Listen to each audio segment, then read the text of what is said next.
Hello everyone. Alright, now I've got my mail ordered drive shaft from a wrecked C32 that I'm going to install here shortly, hopefully.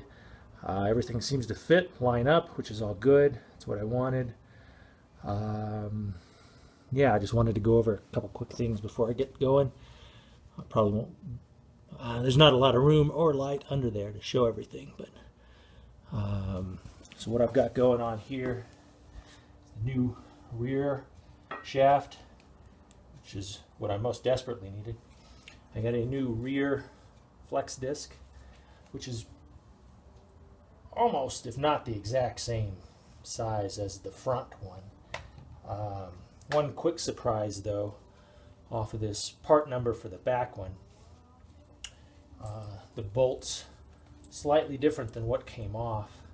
So they're Torx heads, and more specifically it is a T60, which if you don't have a T60 you're going to need one. Fortunately I had one laying around, a half drive T60 that fits it just perfectly. So keep that in mind. When I ordered the front flex disc, I noticed, and it came with just the plain hex head bolts. So these are 19 millimeters on both sides, pretty standard, you know, socket, wrench, open end, box, whatever. But just be aware, if you get these, I've also seen them come in hex heads as well. So to get this front drive shaft off, if you've never done it, I'm going to put a link in the description to an article. You have to actually jack up the transmission. So if we look under here in bad light, I've got the transmission held up by this jack and a couple pieces of just padding so it doesn't hurt anything. And then you have to remove the transmission mount bracket and a couple other little pieces in order to get to the front flex disc and get this piece of the drive shaft moved off. In order to get a wrench and, in my case, an impact to pull it off. So just FYI, and I'm going to get started and I'll show a little progress as I go along. So hold on. Alright, so I got the new drive shaft on. Two new flex discs, front and rear. I'd get under there and show you, but there really isn't a lot of room and not much light, so you'll have to take my word for it that it all fit perfectly. Thank goodness. A little bit of work, you know, especially with not much room to work with. It's just up on jack stands. I've got concrete blocks under both the front jack stands just as redundancy, because I don't trust anything. I don't want to go out that way. And I've got actually the rear floor jack back under the differential. There we go. There's a little bit of redundancy in the rear as opposed to more blocks. But anyway, so I was able to get everything back on. One of the hardest parts was actually finding all the torque specifications. But I guess enough diligent search on the Weber net and you can find anything. So we got that done. So drive shaft all back up. It had nice alignment marks. The salvage company out in California, maybe when they pulled it off, had it paint marks for lining it back up. So that was nice of them. Yeah, and everything fit just like it should. Torqued everything down. Got the transmission mount back on. What else was under there? There were a couple other things. I had a box of more like a bag of bolts and parts that a previous owner had taken off, some cross members, some heat shields, and these bolts right here, little mounting bolts and brackets. Again, one of the previous owners disconnected the front header hangers, so that's what these guys go to. So that's the plan right now. So I'm going to start with these, get under here, try to reattach the exhaust to the exhaust mount hangers, and once I do that, I'm going to try to reattach the rest of the exhaust system. It's currently just sort of laying here under the car, nice and peacefully. So we'll see how that goes. It's just me, so it might be kind of tricky for a one-man job, but you know, it's a challenge. I'll get it, and I'll let you know how it goes soon enough. So stay tuned for more. Hopefully we'll get this thing on the road momentarily. Alright, so what I've done is those two mounting brackets, I've loosely connected those to the front two exhaust pipes. The exhaust flanges that are coming up, which need to be connected next. If I can do this video. So I've got new bolts for the flanges. The flanges, if I can get up under here just a little bit, right in here. It's a little dark, but what I've been able to do by myself, just, I don't know if anybody else tries this on their own in their garage. I've got a little bucket that I just set just below the resonator, just to kind of balance the front portion of it.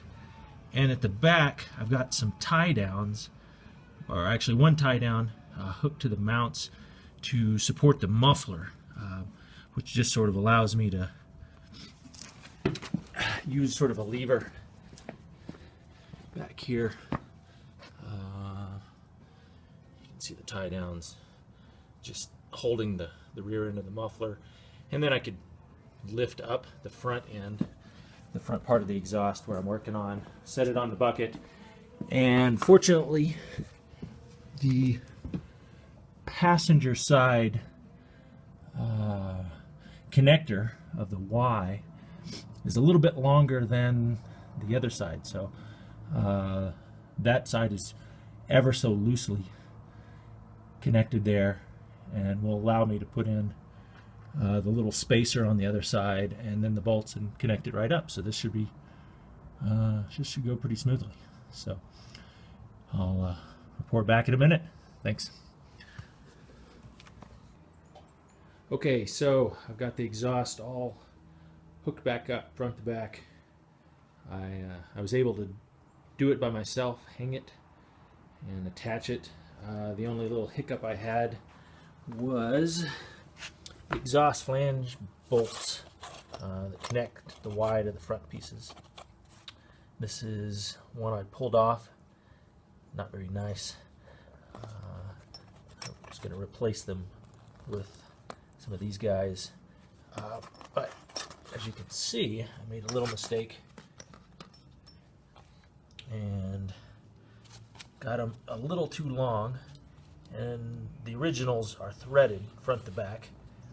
So when I went to install these, I didn't have enough thread, so ended up having to go back to the hardware store and just get a shorter version of this bolt so the threads would come down and match, but that worked fine. So that's all connected, and everything's tightened. The front mounts, all the rear mounts. There's a rubber hanger on the front side of the differential, and then there's two back by the muffler. So you can see exhaust is now in its proper position, and two little hangers we can get under here and see them. There's one, and the other is up in there. So it's all back together now. So I'm gonna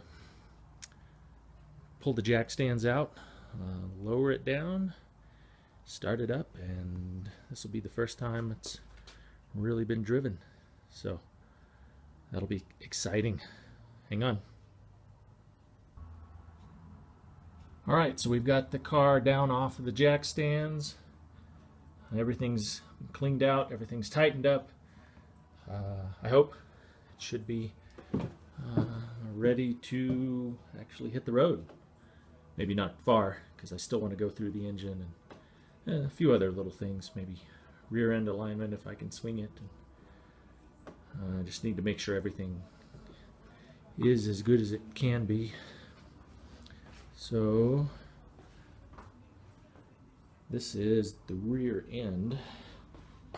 You can see the tire well, and the tire now sits well above where it was before, probably 6 inches up or thereabouts, when those subframe bolts were broken. So looks kind of like a real car now, which is good. So I'm going to get in, start it up, probably just drive it around this cul-de-sac street, something like that. And that'll be my initial test. Hopefully no funny noises, and keep it close enough to home in case I have to push it. Here we go. All right, here goes the startup, and we'll see how it goes.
Okay, so we had our first successful little test drive around the cul-de-sac, down the street, just to the corner and back. You know, it's not far, but it's something. Seemed to do fine, no problems, no worries. It's all good. Let's just, everybody keep your fingers crossed.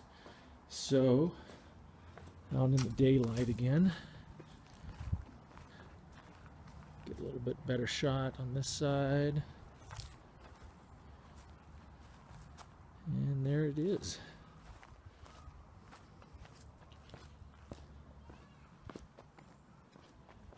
So let's see. So I have a paper plate, temporary tag to put on it. Colorado. I got it with an out-of-state title. It's from an auction house, hence the project. But that all seemed to go smoothly at the title office, so they gave me a temp tag, and I had to do a VIN inspection to get that. And, the only thing left here for where I live is an emissions test. So they give you the temp tag so you can drive it legally to the emissions testing station, and hopefully it'll all come out good. I'm probably gonna change the oil once, maybe twice, try to run out all this old gas, put some fresh gas in it, let it run through a little bit. So I've got 60 days to take care of the emissions thing, so that was pretty generous, I thought. Yeah, so there we go. My C32 AMG first drive. So thanks for watching, everybody. I appreciate it. And any questions, criticisms, comments, always leave them below and I'll get to them. And stay tuned for what's next. There's more to come.